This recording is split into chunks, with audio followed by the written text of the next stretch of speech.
দেখছেন রাস্তাটা? নিচে তাকালেই মনে হয় হৃৎপিণ্ডটা যেন বের হয়ে আসবে মুখ দিয়ে। এতটাই সরু এই পথ, আকাশ থেকে দেখলে লাগে পাহাড়ের গায়ে টানা এক চিকন ফিতা, আর সেই ফিতার উপর দিয়েই প্রতিদিন চলছে গাড়ি, মানুষ, জীবন।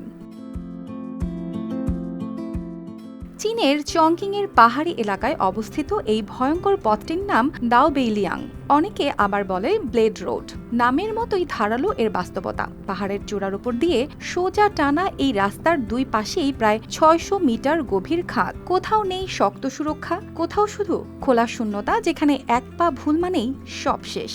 ড্রোনে ধারণ করা দৃশ্যে স্পষ্ট দেখা যায় পুরো রাস্তা যেন একটা সরু রেখা হয়ে ছুটে গেছে পাহাড়ের পিঠ বেয়ে।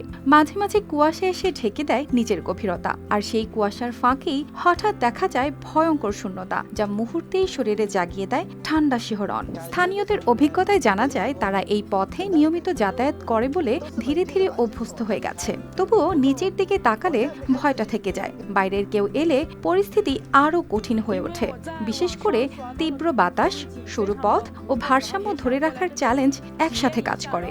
অন্যদিকে এই ভয়ঙ্কর পথই এখন পর্যটকদের জন্য এক বড় আকর্ষণ। অনেকে অনলাইনে ছবি দেখে ছুটে আসে এখানে। তাদের অনুভূতিতে জায়গাটির সৌন্দর্য যেমন মুগ্ধ করে, তেমনি ভেতরে ভেতরে তৈরি করে এক অদ্ভুত উত্তেজনা, যেন ভয় ও বিস্ময়ের একসাথে উপস্থিতি।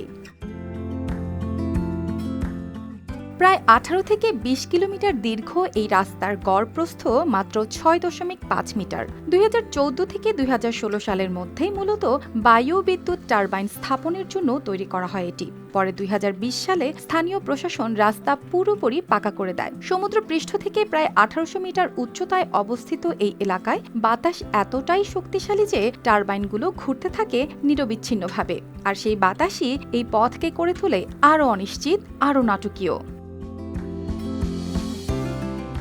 অর্পিতা জাহান, RTV।